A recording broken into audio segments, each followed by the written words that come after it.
Dahil nga sa viral post ng isang kababayan natin Pilipina noong April 6 na naging karanasan niya sa NAIA na ginawa sa kanya ng isang screening officer. Dumaan na sa screening machine ang kanyang bagahe pero ginawan pa siya ng random checking ng isang screening officer. At paulit-ulit niya itong tinatanong kung para saan ang ginagawa niya. Ngunit wala siyang ibang maisagot kundi random checking lang daw kuno. Kaya bigla na siyang ninervyos dahil pumasok sa isip niya ang mga ganitong senaryo sa NAIA na paulit-ulit na chinecheck ang bagahe ng isang pasahero ng mga screening officer at bigla na lang magkakaroon ng bala. At dahil nga nag-viral ang post ni Kabayang Pilipina ay nakaabot ito kay Senator Raffy Tulfo at tinalakay ito sa Senado. At pabor si Senator Raffy Tulfo na kuhanan ng video o litrato kapag nakaranas kayo ng ganito, na madalas naman pinipigilan ng mga screening officer ang mga pasahero na kumukuha ng video sa NAIA. Naungkat sa Senado ang umunay mga reklamong inspeksyon sa Ninoy Aquino International Airport. Dahil dyan, bumili na raw ang NAIA ng 500 body camera na inaasahang darating sa Hunyo. Nasa frontline ng balitang yan si Brian Basa. Nag-viral kamakailan ang post ng netizen na si Ann Olvido Lucero matapos daw siyang matrauma nang sumalang sa random checking sa Ninoy Aquino International Airport. Ayon kay Ann, worst experience in the most confidential airport in the world ang naranasan niya dahil bigla siyang hinarang matapos idaan sa x-ray scanner ang kanyang bagahe. Sinubukan pa raw niyang videohan ng inspection pero pinigilan siya ng mga opisyal ng airport. Tinanong niya rin kung para saan ang random checking pero hindi siya sinasagot. Wala raw transparency ang airport management. Ang nag-viral na post ni Ann, isa sa tinalakay sa pagdinig ng Senate Committee on Public Services. Kinwestiyon ni Committee Chairperson Raffy Tulfo kung bakit kailangang pigilan ang pagvideo ng pasahero sa random inspection. Giit niya, mas mainam kung kakabitan ng CCTV ang lahat ng dinaraanan ng mga bagahe sa NAIA. Dapat may CCTV na pagbaba ng eroplano, pagkuha ng habang kinukuha yung mga bagahe sa eroplano hanggang sa tow truck. Okay, ang tow truck may kita na, uy, yung maleta ko hinahagis lang pala. At least mag-ingat yung mga baggage handler hanggang sa papasok siya dun sa isang kwarto na nandiyan yung conveyor. Ganun dapat step by step. Pag ginawa na ninyo yan, hindi na kayo mapagbintangan. Ayon naman sa pamunuan ng security sa NAIA, umorder na sila ng 500 body cameras na darating na sa Hunyo. Ganito yung pumasok sa isip ni Kabayan na nakakatrumang experience ng mga pasahero na galing sa Tacloban. Na paulit-ulit na chinecheck sa NAIA or nung lumapag sila sa NAIA. Paulit-ulit na chinecheck ng screening officer at yun na nga, biglang nagkaroon ng bala. Pero galing na sila sa Tacloban Airport at dumaan na ito doon sa screening machine at wala namang nakita. Pero nung dumaan na sa NAIA sa screening machine ay biglang nagkaroon ng bala. Kaya kahit sino naman talagang pasahero na makakaranas nito ay matotrauma at ganun agad ang maiisip gaya kay Kabayan. Wala kayo ebidensya? May video na kami kanina pa naghahalongkat ng gamit niya. May image? Ano yung pagkapunta dun kuya biglang meron? Oo nga may image niya. Wait lang po. Di ba may image na pinakita sa inyo? Sana sa Tacloban pa lang naharang na kami. Bakit dito kayo kami Ang naharang? problema sa Tacloban? Ang problema sa Tacloban? Kung dito po, ano Sana kami? nasa Tacloban pa lang Sensitive naharang kami na dito. Lahat-lahat po nakikita namin yan. Oo nga po, huwag mo na kayong magkano. Bite tayo ng PNP. Sige, magtawag kayo. Binuksan na. Pagkakaan kaya.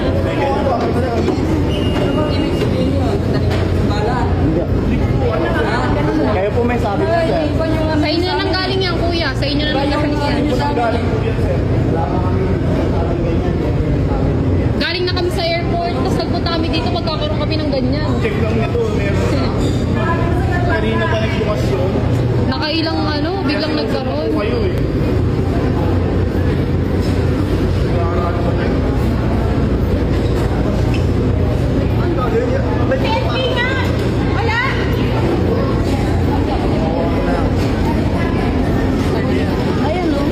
Hindi pa ako sinisinig.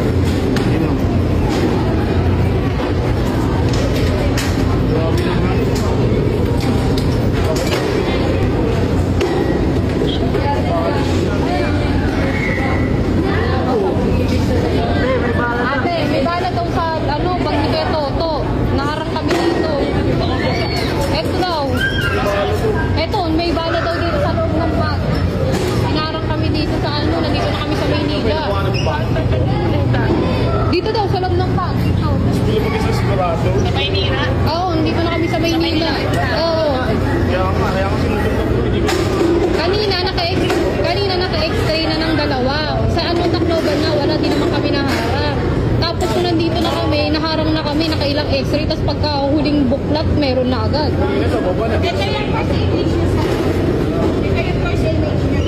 Tawag pa daw ng PNP.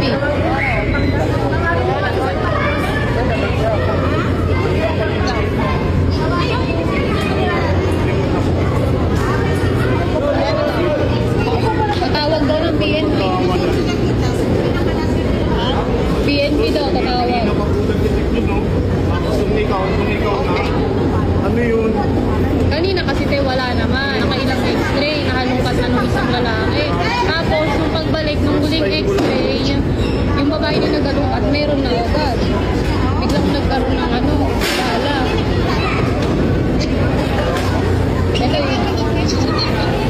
Ha? Pacheck daw yung CCTV. Pacheck na naman yung CCTV. Check lang ang pera CCTV na eh.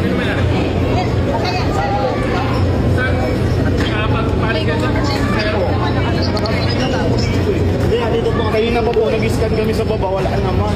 Hindi ba kayo sa kapitan sa baba? Hindi po, sir. Saan ba kayo galing, sir? Local po. Tapos? Pauwi Pauwi lang dito. na po ako, makit lang po kasi nandito po yung angkas. Hindi, naghahatid ba kayo? Masayro? Hindi po. Sari po, may atapos. Tapos po, drop po sa baba. Hindi, sir, ganito na lang. Ita-turnover lang naman po sa akin sa PNP or confiscation. Yun lang naman mangyayari dyan. Tapos, saan ba yung image na? Ito yung original image. Ay boss, kanina ko pa binubuksan. Kasi hindi simple kasi. Kanina di ba nakapag-ikot dito sa wala naman ng zipper. Binuksan mo na. Ano yung pagbilang pag si ate na wala na, nagkaroon na bigla. Pero meron. Siya yung x-ray operator kanina. Kanina ko binubuksan, nagulat na ako. Hindi ko alam kung nagulat na ba na Yung nalagdas mo na lahat. Saka ng zipper na hindi namin binuksan. Sabi ko nga, hindi nakita. Kaya nga po nga tinawag ko siya kasi positive pa rin 3 beses yan. ano yung nakahugot mo? Nagulat na ako. First image yan, sir. Review na rin kami ng CCTV kuya. Hindi naman tama yung image. O sige, pagpapaligid mo kayo. Feeling na mo kami. Tapos, review pa tayo.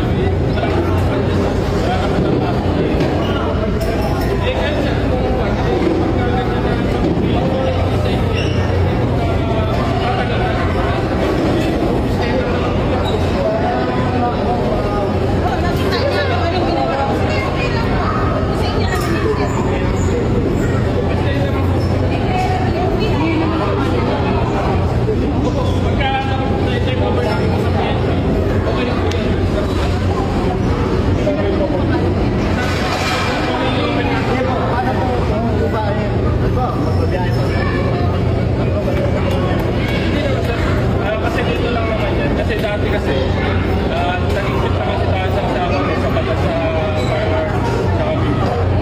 Ngayon sir, kapag kayo isang bala, mas talaga yan. Kaso nga lang may directives ng DOJ na kapag kayo isang bala, kinukulis ka na. Basta huwag lang lalagpas ng 3 pataas kasi mas talaga. Posible naman kasi may video nga kami simula pagbaba namin ng aeroplano. Hanggang dyan.